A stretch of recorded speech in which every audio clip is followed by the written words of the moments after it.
All right. Let's get our setup. Okay, got it. So we're good there. Make sure everything's running, rocking and rolling. And I'm going to go ahead and get us recorded too. Okay. Yay. Okay, we're officially official, Greg. Well, I have spent my life trying to be official. Today It took me a long time, Melanie, to get official. Today is Thank the day. you. Thank you. I Today is appreciate the that. day. I'm validating and honoring your officialness because it's May Yes. the 4th. It's May the 4th be with you. So what a great day to be actually official. So I just Well, want to welcome everyone. Welcome to Playing to Win. I'm so excited about this episode and to have the amazing Greg Hague as our guest today. So let's just start with that. Greg, welcome to the show. Thank you so much for giving us your time. You're a really busy guy. oh, everybody's busy, and it's just such an honor to be here. And I think the world of you, Melanie. So you're one of those ones that had me at hello. So all you have to do is ask, and I follow. Oh, well, Thank you. it is a privilege to have that connection with you. You inspire me, you inspire so many of our agents. And so I want to spend the next, 45 minutes or so just sharing a little bit more about who's Greg Hague. How did you come, how did you create 72 Soul, which has just been rocking our world, and just we're gonna have a fun conversation. So just thank you for your time. My All right. pleasure. So what we're going to do here is before I want you to share with the group who you are, I just want to talk about, so there's this company called 72 Soul that you created, and it's partnered with Keller Williams, and it's blowing up the whole country. But I just want to say a couple of things about 72 Soul, the company that you founded in Phoenix, Arizona. Actually on Inc. 5000, you're one of the top 300 companies in America. On Google, you have 2,000 plus 5-star Google reviews. Your ACE Innovator of the Year award for 2022, the Innovation Excellence Award. That's very cool. No surprise there. And at Forbes your program's featured there. They've studied you. It's amazing. Like, just Greg. So let's back up because I want to talk about 72 Sold, but let's tell us a little bit. Who are you? Because you had a life before 72 Sold, I'm sure. But tell us a little bit about who you are. Yes, I had a life before 72 sold, and that is a distant memory, Melanie.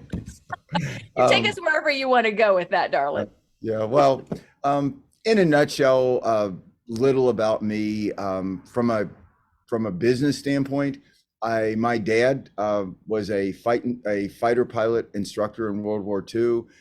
He married my mom, and he had a high school education. Uh, After he got after the war was over and he got out of the Air Force, he had a few jobs and then found real estate. And my dad worked incredibly hard as a real estate salesperson and never really realized growing up. He grew up with a single mom. His dad died when he was 3 years old. So his mom worked two jobs. So he never really realized that there was a business that you could get into and not be like college educated, elite, et cetera, that would allow you what we all know is unlimited opportunity. Now, unlimited opportunity doesn't mean the absence of work, the absence of, making smart moves, but unlimited opportunity in that you're not depending on a boss, to give you a 7% raise every year and you hope you get a bonus at Christmas, So my dad worked very hard and actually built a very successful real estate business in Cincinnati. And so I grew up every night at dinner listening to him talk about the business.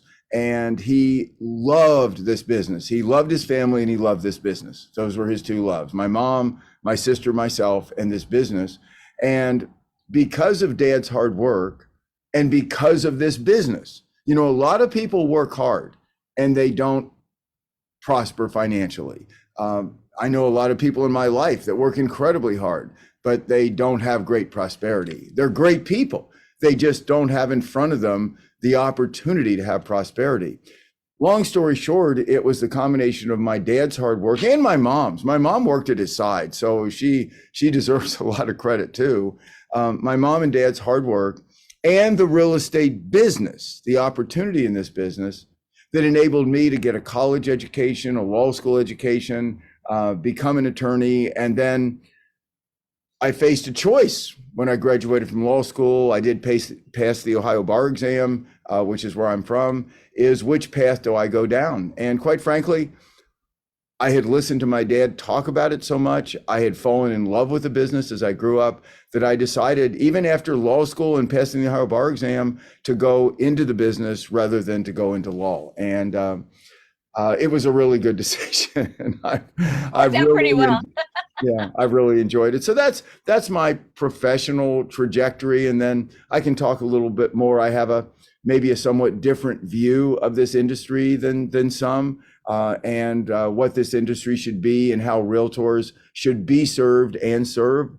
I think realtors are underserved in a lot of ways, and I think some realtors underserve in a lot of ways, and not even intentionally. So we could talk about that. But on a personal basis, I've been very fortunate in that I have a lot of interest. I'm a pilot. I've been a pilot since I was 17. Still love to fly. I've motorcycled the world, Europe, Africa, and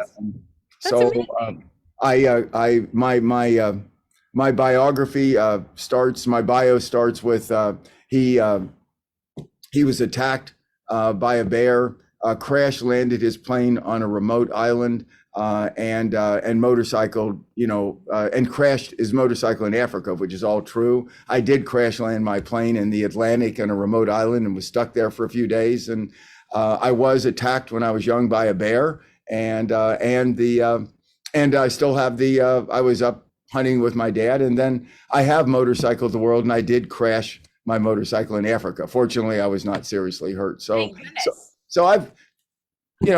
I've had a very full and adventurous life, both professionally and personally. And I'm one of those, just to wrap up the little background, I'm one of those that I'd love to be 20 years, 30 years, 40 years younger. But I'm one that looks back on my life and says, wow, I really don't have regrets. I have done a lot of stuff. I've lived a very full life. And so that makes me feel good about where I am. Gosh, I love that so much. I was not expecting that. Now, Greg, I knew that you would have something cool for me, but I was not expecting the bear attack, the motorcycling around the world, and the plane crash into the ocean. You know what I hear when I hear your story, and thank you for sharing that. I know people will love hearing that about you, is I hear adventurous spirit. Adventurous spirit, because here you are, great role models from your parents of just that, them finding their way, right? And creating something great, and then role modeling that for you. And then you going one way, getting your law degree, thinking, it's going to go there. And then also having the confidence and the ability to pivot after you work so hard for that my dad's an attorney. So I know how much work I consider to be an attorney. I know how much work that takes to get that piece of paper, right? And then to realize, no, that's not it, and go and build. So I see you as like an adventurous spirit and pioneering person, because that's continued, and you continue to be that today. And I love that who you are shows up in different ways. So that's really cool getting to know that about you. So thanks for sharing that with you. And by the way, I love the law, and I am fascinated by it. I loved all 3 years in law school. It's just that I love real estate more. Yeah. And that serves you well, I bet, in the whole real estate space, because you can look at contracts, you can look at so many things differently. It's an unfair advantage, honestly, that competitors won't have, right? The way you've used things, I would think, from law school and what you learned.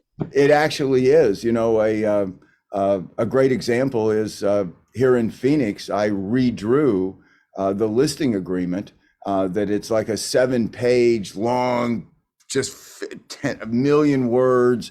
I redrew it into one side, 1 page, 8.5 by 11. And just simply because I had the legal background to know that 80% of what's in a listing contract doesn't have to be there.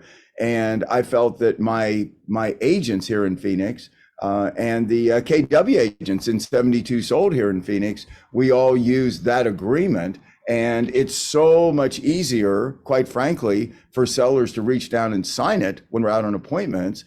And they actually read it. I mean, it's just one page. And basically it says, look, we have your home.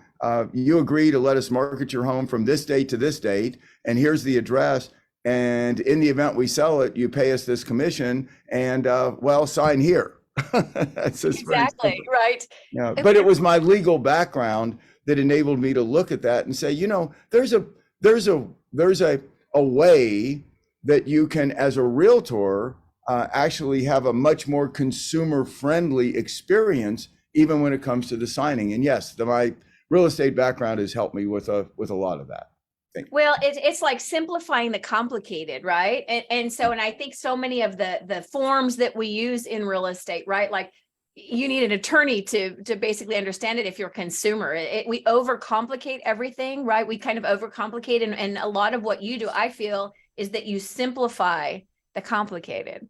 Well, what has happened with, and this is not just in real estate, Melanie, but in so many areas, is that over 10, 20, 30 years, things happen where consumers, problems, a lawsuit. And so the industries, and take real estate, keep building, oh my gosh, don't want that to happen to me. So something that's an aberration, you know, a departure from the normal, it doesn't happen often, keep building provisions into agreements to address all these aberrations. And the agreements go, when I started in real estate, a listing agreement was one page. And it all worked fine. It all functioned fine. But over 20, 30, 40 years, they just keep getting bigger and bigger. Check it out. They never get smaller. They only get bigger. Yeah, that is so true. That is so true. So, okay. So when you ended up getting in real estate, you didn't start Hague Partners right away though, right? That came later, or like, how long has that been around? Talk about that a little bit. Yeah, so when I went into real estate, I started with my dad and his firm in Cincinnati, which was Hague Realtors. And my dad, unfortunately, you didn't know back then, he was a heavy smoker, and you just didn't know how bad it was for you back in those days. And you know, he'd sometimes have 2 cigarettes going on his desk at the same time, which again, you just didn't know. It was the cool thing back then. Right. And he ultimately contracted emphysema and died. So I started my own firm. And then in that was in 1978, I was kind of even still a kid. And then I had a lot of success, but interest rates went to 18% in 1979, 80, and I couldn't make it through that. So I had to close it up. And a friend of mine who worked with me back there moved to Arizona. He's still a dear friend, lives out here. And he called me and he says, you should come out and check out Arizona. And I said, Arizona? I mean, is there anything other than horses and desert? And so yeah.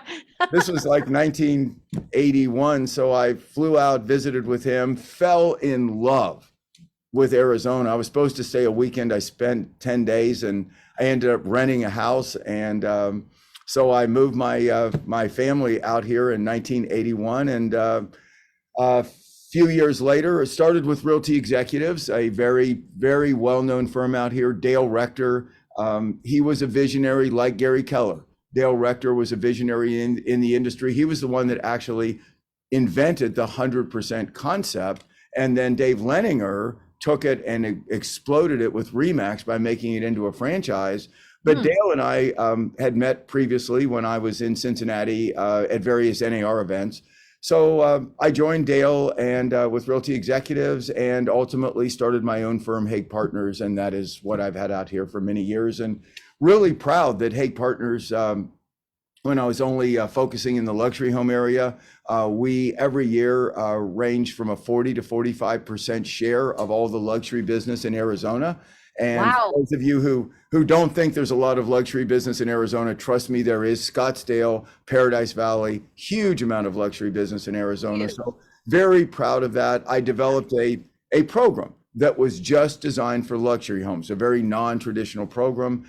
And, you know, I was ranked until Realtor Magazine actually stopped the rankings. I have the last one over here when they published the top 100 realtors in the country. I was number 19 in the last, I was in it every year for years. And in the last one, I was number 19. So had a lot of success out here in Arizona in real estate with Hague Partners. And we'll talk about it, but that was obviously prior to 72 Sold.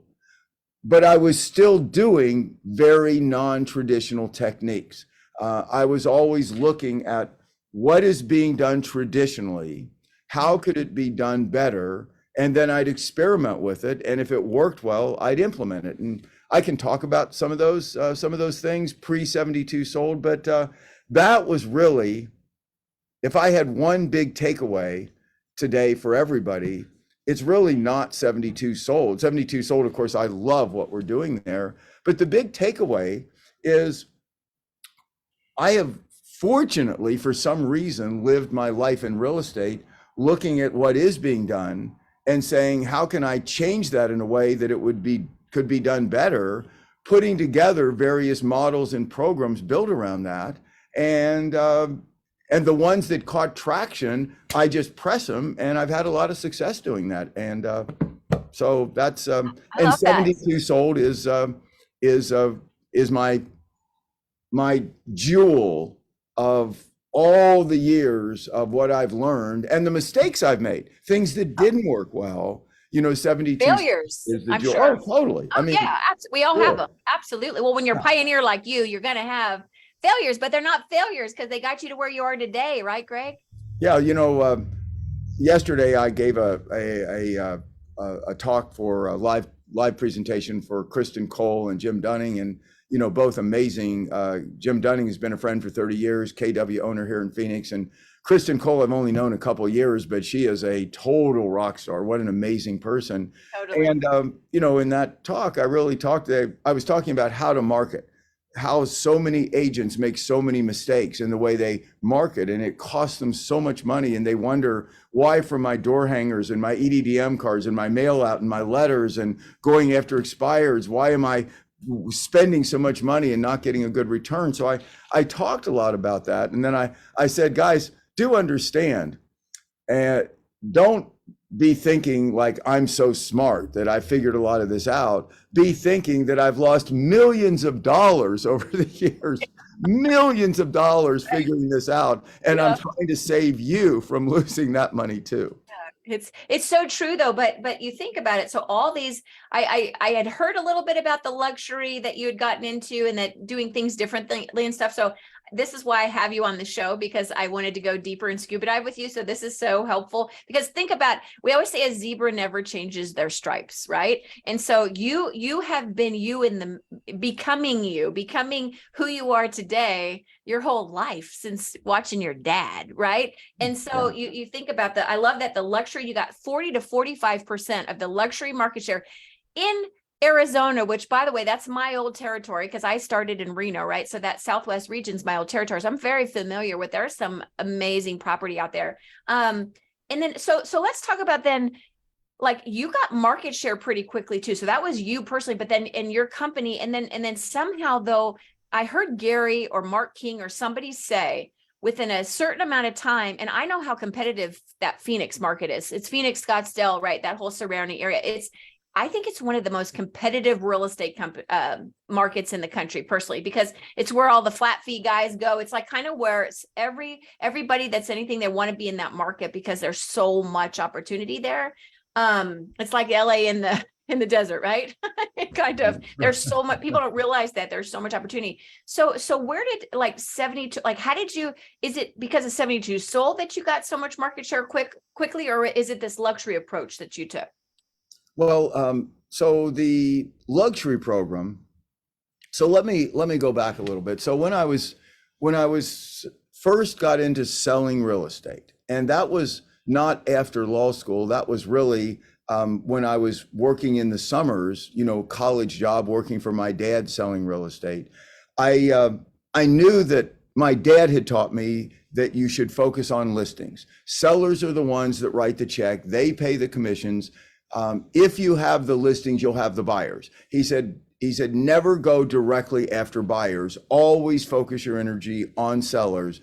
he or she who has the inventory will ultimately control the buyer base. So Amen. true, not true. I've always believed that. It served me well. So all of my efforts since I got into real estate have been listing focused.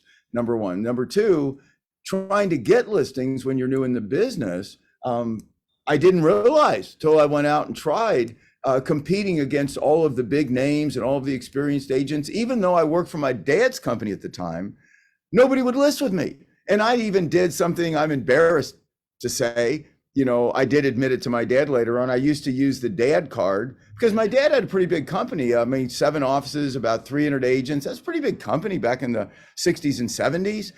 And I would say, and I'm Mr. Hague's son. And because I'm Mr. Hague's son, you're going to get extra advertising, extra this, extra that, which of course Dad never said I could say. And I still couldn't get anybody to list with me because they would be so nice, and I would door knock and door hanger and expireds and buy owners and all the normal things. And honestly, I went like month and a half. I did get a lot of appointments because I was working like a maniac. And not one person could I get to list with me. They all felt they should go with more experienced agents, their neighborhood expert or a big name. Then I had an idea, and it was a desperation idea.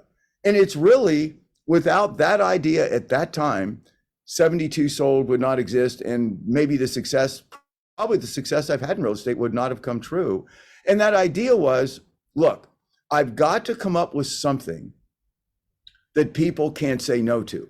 I've got to come up with some idea that when I present it to sellers, that it won't be about me because I can't win. I can't beat them. And I was in that, what I call now bloody red ocean from the book Blue Ocean Strategy. I was in that bloody red ocean just trying to be a shinier version of the same old Ford. I couldn't be shinier than them. They were been in the business forever, had all this credibility, had made all these sales. I could not be shinier.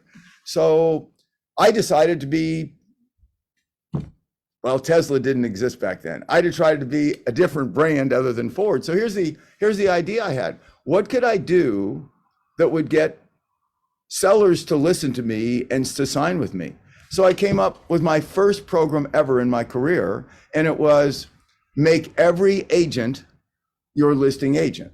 So I thought I had this idea. So I developed flyers that said new and different, brand new program in Cincinnati. If you're thinking about selling your home, I've still got it. I've put it out to my 72 Sold base. They've seen what that looks like. It says, you no longer have to list with one agent. You can have all. You can have every top agent in Cincinnati with this new program. And then I took all the big name agents and I listed them on my flyer. Here they all are. So I started putting that at shopping centers. I would go around and put it under everybody's windshield. That was back in a day when you didn't get in trouble for doing that. Exactly. It's like, that's not a recommendation for anyone listening on the show.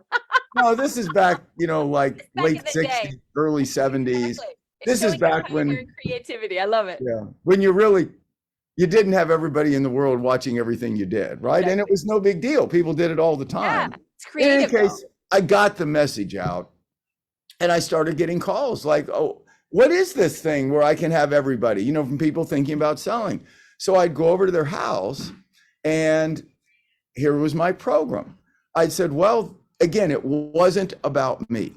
I said, here's the program. It's brand new here in Cincinnati, and I'm the one that's heading it up.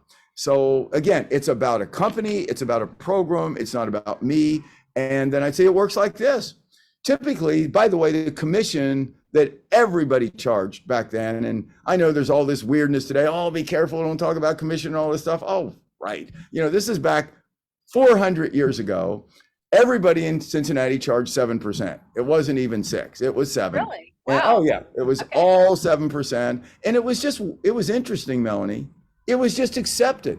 It wasn't like anybody got together and everybody decided to do it. It's just everybody did it. And it was, I don't know, what would be a fee that we all just are so used to paying that it just is matter of fact. That's what it was. It was just something that's just like, I don't know, accept. You do. Yeah, it's just what you do. Yeah. So in any case, my proposition to everybody was, look, you normally pay a 7% commission anyway to sell your home. And what happens is 3% is paid to the agent who sells it and 4% is kept by the listing agent. That was what everybody did. So I said, with this program, it's very different. The entire 7% is paid to whomever sells your home, so that every agent out there is really like your listing agent. And I even give my company even gives everybody in our MLS, which by the way was black books back then. That was the black 3-ring binders that were circulated every week. Oh my I gosh. took permission for any agent in Cincinnati to market your home like it's theirs. And if they find a buyer and they sell it, they earn the entire 7%. So I said to the sellers, I said, so you can see every agent in Cincinnati that has a buyer is going to want to sell your home, because they don't make 3%, they make 7%. Everybody will be scrambling to sell your home, and it's like it'll be their own listing. And I even let them market it. I only question that sellers ever asked me was, what's in it for you? What do you get? What does your company get out of this? And I coined a term back then. I said, I can't be a lazy lister. I can't be one who sits back and just earns 4% and lets somebody else do the work by putting the home in MLS. I have to get out there and try to find a buyer too. If I do, I earn the 7%. If I don't earn anything. But it's not that bad, because you'll probably buy a home from me, right? They said, oh yeah. And maybe you'll recommend me to other people, right? Oh, totally. And I said, so I'm going to be okay either way. I listed the next 10 homes in a row. And the crazy thing is that I only sold 3. The others, all 10 sold. Why would anybody leave me? I mean, nobody would ever leave me. All 10 sold. The realtors who sold the 7 that I didn't, I sold 3. And by the way, it was easier for me to sell 3 back then, because that's when you got buyers from Signs and Buyers Cruise Neighborhoods and Homes Magazine. So there was a lot more, listing agents had a lot more ability to directly attract a buyer back then, because you didn't have all the online everything that you have today. Right. And I knew that. So I ended up selling 3 of them and earned 7%. The other 7 I sold for free, but 4 of the sellers were buying back in Cincinnati, and they bought through me. So I made 3 7%. I made 4 3% by selling them something. So I made a fortune with this program. And the only reason I stopped it is because my dad found out, because all the realtors in his company started complaining that the boss's son has gone rogue. And my dad called me in and he said, what the heck are you doing selling houses for free? And I said, I'm not really selling them for free. Look at what's happening. I've listed these and doing this. And he finally said, that's a pretty good idea, but I can't let you do it anymore, because everybody's going to leave me because they feel like you're unfair competition. And that was my first experience with doing something different, being a little disruptive, all the waves that come from it. But if it's smart and it's consumer focused, how effective it can be at setting you apart and allowing you to prosper and flourish. And ever since that, I have spent a lifetime in real estate building businesses, Melanie, and this is, sorry to give you such a long answer, but building businesses around programs that my agents loved and embraced, instead of it being about I'm the neighborhood expert or something like that. The programs, like one of our mini agents in Phoenix, Christy DeWitts. She's amazing. You know Christy. Yeah, Christy was coach. She's amazing. Yeah, she was in the food industry when I met her a few years ago, and she credible personality, credible work ethic, and she's now her first year in the business. She sold using our 72 sold program. She sold over 100 homes. In her second year, over 200 homes, and she's earning way over $1 million a year. And it's one of the things that's helped her. She knew nothing except our program. She was not encumbered, by a bunch of other things she'd done. And she has great people skills and a very high work ethic. So that's the power of a program. And that's what I've built a professional lifetime around. Gosh, building businesses around programs. Greg, there was so much in that I'm so glad that we got that on this episode. Building businesses around programs, because I feel like a lot of us were so entrepreneurial. I mean, you're entrepreneurial. I'm entrepreneurial. Well, we're all attracted to this, right? And I think kind of how big we get or how far we go always comes back to systems and models, right? We're doing these 827 calls every morning with Mark King for our Austin team because we're reinventing ourselves, right? And everything comes back to systems and models, right? It's all about that. So you're not selling yourself, because I think we put a lot of, we're selling ourselves. Like even as a team leader, I can't sell myself. It's the program. It's Keller Williams, right? It's not Melanie Kennemann. And so I love that you said that. And I love that this all came from when you were just starting out and you couldn't be shinier. So you had to be different. And that's right. Where you got that. And wow, I love knowing that about you, Greg. I'm so glad you shared that. You know, it's interesting because I was, up until just a couple, 3 years ago, I was going on 2 to 3 listing appointments a day. And then 72 Sold has gotten, you know, we're in 81 markets right now with our TV advertising and agents. And I just can't do that anymore. But even then, with all of my, let's say, street cred, come on, I'm an attorney. I've sold millions of billions of dollars in homes. I was ranked number 19 in the country. I could go through this long list of why somebody should list with me. Ask Teresa, my wife, who was my listing partner until, you know, I went full, you know, I had to run the company. I never mentioned that. Still, I would go on appointments. It was never about me. It was always about the program. Which is amazing. And okay, so then when did 72 Sold come into play? So 5 years ago, I had been focusing just on luxury, and Teresa and I were having lunch up at a place up north in Phoenix, Rancho Mañana, having lunch between listing appointments. We'd had one in the morning, one in the afternoon, and we had a team that was helping us. And we both decided that there was a huge amount of opportunity that we were missing in the bread and butter business. We were just focusing on luxury, and there's, you know, Phoenix is a huge market. And so we had talked about it, and I showed her a program. I said, I've been thinking about this, you know, for a month, and I've got this program, and I laid out the 72 Sold program that I think, well, it's just an enhancement of our luxury program, but it's one that I think will work really well in the under $1 million, you know, the 2s, 3s, 4s, 5s, 6s, 7s, 8s, et cetera. So it's funny, she'll tell you, she said, well, that'll never work. I laid it out. We're sitting up there. I literally drew it out on like 3 different napkins. And she says, you know, nicely, I mean, we're crazy about it. I mean, she's my wife. But she said, no, that'll never work. I said, I'll bet it will. I'm going to go ahead and try it on our next appointment. She says, cool. You go out and try it on the next appointment. We had one like in an hour. And I said, you just kind of let me take the lead and I'll lay this program out and we'll see how it takes. And let's just say that seller reached down and signed so fast when I went through it that we walked out the door and she says, you know, this might actually have traction. And so we started advertising it here in Phoenix in community newspapers. I mean, we had no website, just community newspapers, call this number. And we got so many calls, new, different, here's how this program works, that, well, here we are 5 years later, and we're spending $2 million a month just in the Phoenix market on billboards, TV, radio.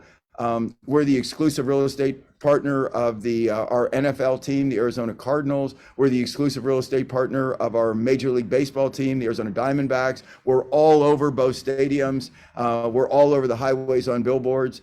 And it all started with literally, you know, an idea on a napkin as to how to have a program that worked well in bread and butter as opposed to just luxury. And it's been a lot of fun. That's amazing. So what led you to Gary? How did we get in business with each other, with Keller Williams? Yeah, Gary and I first met literally like 30 years ago, and literally on an elevator. We had both given a presentation at some real estate event. Neither of us can really remember now what it was, but we had both given a talk, and we met on an elevator, and very cordial, and talked a little bit, and maybe talked a couple times right after that. But, I went my way, he went his. And so maybe a year and a half ago, Gary called me and he said, I see the success you're having in Phoenix with this program. And I also see you're now in a few other markets. And would you and Teresa like to fly to Austin and spend a day or two with me and the team? And I said, Gary, are you kidding me? You're an icon. I have watched your growth and your success, and I'm just totally have celebrated, all you've done, and it'd be my honor. So I flew out, and Gary and I spent a couple days together in Austin, and it took several months to kind of put together what a partnership would look like, and we did. And Gary and Jason Abrams and Stacy Onan, and I could just go through this whole list, Kelly Cody and Mark King, and Jason Abrams was just in town yesterday. He and I had lunch yesterday. So, Yeah, and then through that, I've gotten to know, Kristen Cole, you, and I have calls this afternoon with Michael Brand. And I mean, just so many amazing people have come into my life because of the partnership with KW, that it's just been fantastic and made my life so much richer. And so it was quite frankly, Gary's vision, and picking up the phone, seeing the kind of success we were having here, and inviting me to come to Austin. And I'm very appreciative of that. I love that. And I remember, because I got to be in some of those early calls with you, right? On like, how do we roll this out and stuff. And just to see now today, here we are a year and a half later, or how much ever time it's been. But I see, and I'm always sending you stories, right? I'm like, oh, Greg, you got to hear this one, whether it's Laura Lynn or Brendan, and now James Willoughby, and we've had them all. You've had us on, your weeklies on as guests and stuff, because I see agents winning because of this concept of yours. Agents that I've known a really long time, right? A very long time, that I respect, that are very, very capable, competitive listing, experts, honestly. And like when we had James on, and you had him come on and we did that interview, James has been listing in Austin over 30 years, right? And he's like, this is finally the system, the program I've been looking for, because he tried to kind of create his own a little bit, but it's the program in a box. And so I think it's so cool to see, because at Keller Williams, we're a company of entrepreneurs, right? And so for you to come in with your idea and the 72 sold, and what I've seen, some people embrace it, some people aren't open for it yet, but they're starting to get curious and say, now what is that? What is that? And I'm like, listen, you can even just use the 72 sold monthly, like the training. Everybody says how great the training is. I just want to tell you, I've been a leader in this company for 15 years, leading Keller Williams offices. And I've been through different markets. I've been in Reno when it was terrible market and the shift and all that. That's how I learned. They brought me to Austin 12 years ago. I've seen a lot of different people and stuff. I've never seen an alignment of a partnership of somebody else from the outside come in that was such just a natural fit and got agents into action so quickly. So I just want to compliment you, my dear. And I love that you're in our world. Thank you. I love being in your world. I love being in your world, Melanie. And I really mean that. You have been a gift to me, and thank you for all the kind things you've said about 72 Sold and how much you've helped us. I appreciate it very much. Oh, it's my honor and privilege. Okay. This is a question, Greg, that I ask every guest on the show. Okay. What does playing to win look like to you? Yeah, playing to win to me, from a personal. So I'm going to start with a personal observation. Many, many years ago, when I started to have a lot of success in real estate, selling real estate, I had always felt like success was about money. And so I was fortunate that I started making a lot of money, and I bought a lot of things. And I'm embarrassed to say that at one point I'm a pilot. I had 2 airplanes, a big luxury home, 9 motorcycles, and several expensive cars.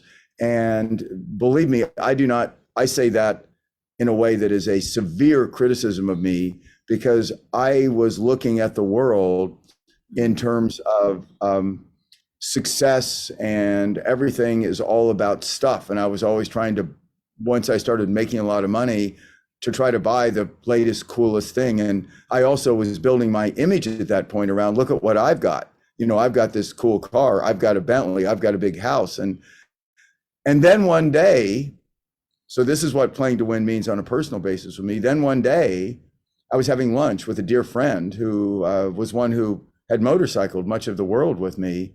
And he said, and this is 20 some years ago, and he says, Greg, he said, I just want to make an observation. He said, I've known you a long time, and you're not the person you used to be. Number one, you're not the person you used to be, and you can read that the way you want. And number two, you quite frankly, I don't think, you may think you are, but I don't think you're as happy as you used to be. And I said, Bruce, what do you mean?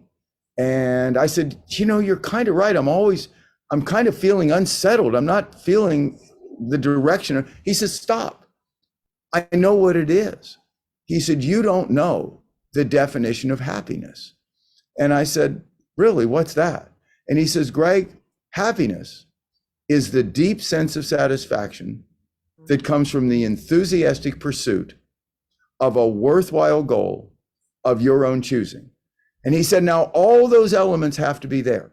You have to realize that happiness is not about stuff. It's not about things. It's not about cars, planes, motorcycles, or houses.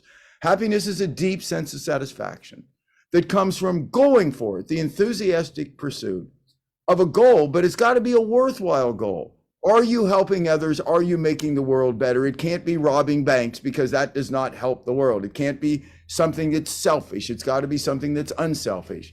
So the deep sense of satisfaction that comes from the enthusiastic pursuit of a worthwhile goal of your own choosing cannot be something somebody voices or chooses. And he said, you need to think of happiness as about purpose. Purpose is the cake. Pleasure is the icing. And so that moment, it's unbelievable, the pivotal moment that was in my life. I walked out of that and I said, so right. And so playing to win for me is having worthwhile purpose. If I don't wake up in the morning with worthwhile purpose, feeling like I'm making a positive difference. Yeah, I want to prosper. Yes, I want 72 Sold to grow. Yes, I want to continue to prosper financially. Yes, of course. But that's the icing. The cake is feeling like I'm making a difference. If I feel at the end of the day like I made a positive difference, I feel like I've won. That is a winning day. And so that then extrapolates over into business, because it's the same thing. If I feel like in a business context, 72 Sold is making a positive difference for the realtors it serves, and they're making a positive difference for the sellers they serve, it's a good day. And if I feel not, if I have agents who, like are participating in the TV ad fund, and they're in referral zones, quite frankly, that don't generate as much as others, and some get 20 referrals and some get 2, some of the inequities that we're working through, quite frankly, when I look at that, I say, that's a problem. It isn't about how much money we're making. It's about how well are we serving the people who believe in us, and then how well are they serving the people who believe in them. So playing to win to me is about worthwhile purpose, achieving it at the end of each day, and worthwhile purpose is how well are you serving others.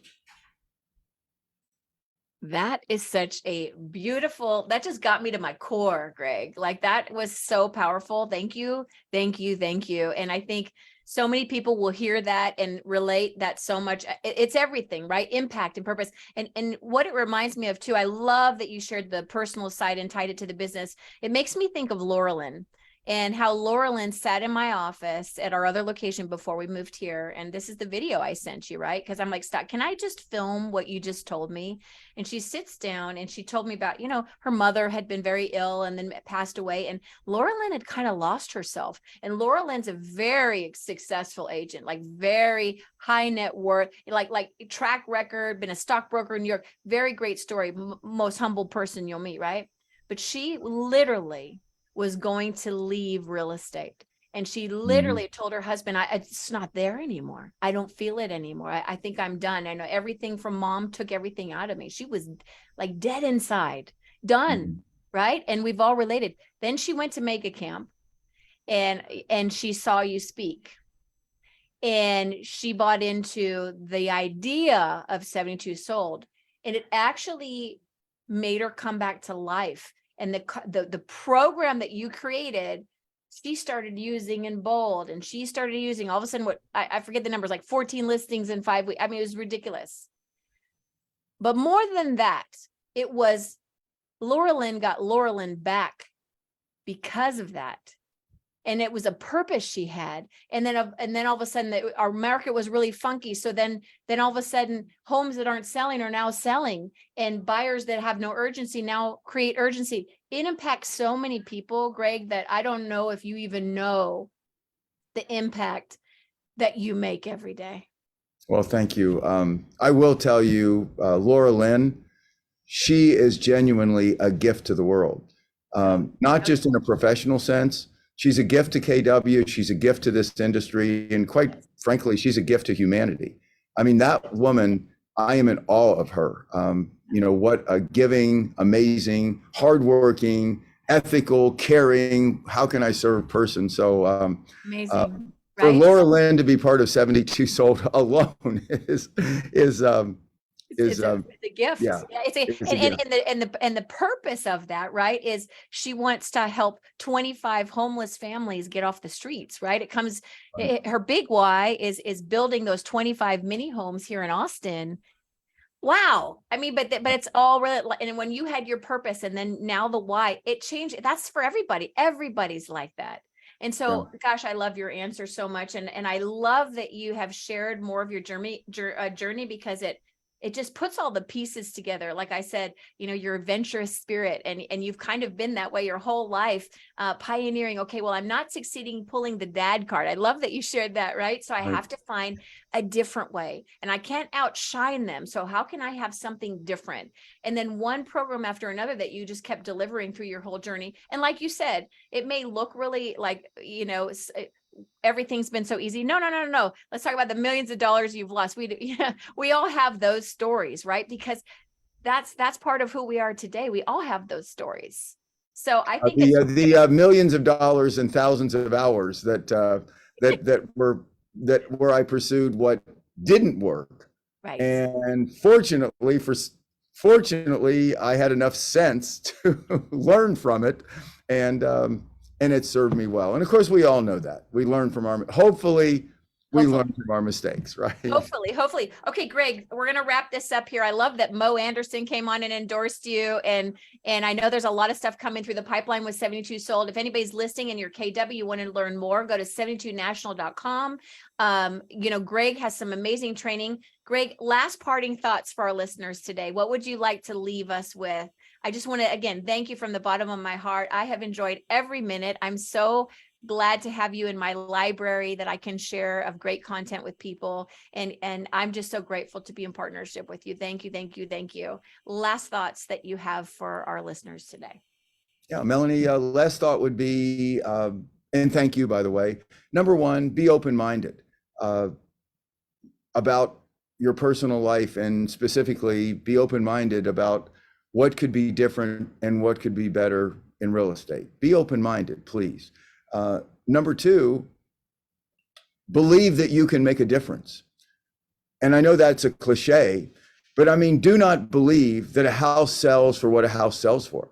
Do not believe that your job is to sell a house for a seller. It is not. Anybody can sell a house if it's priced right. Trust me. If they know how to fill in a contract and the house is priced right, they can sell it. Believe that you can make a difference, where you can actually do things that will help a seller get a better result. That is, have a better experience and actually walk away with more money. So believe that. And that's what we train at 72 Sold. The whole 72 Sold program is about making a difference, that there are things you can do, the way you can market a home, the way you do photos, the way you write ad copy, the way you make buyer agents feel like VIPs, the 7-step showing process, the way you show homes, the way you generate offers.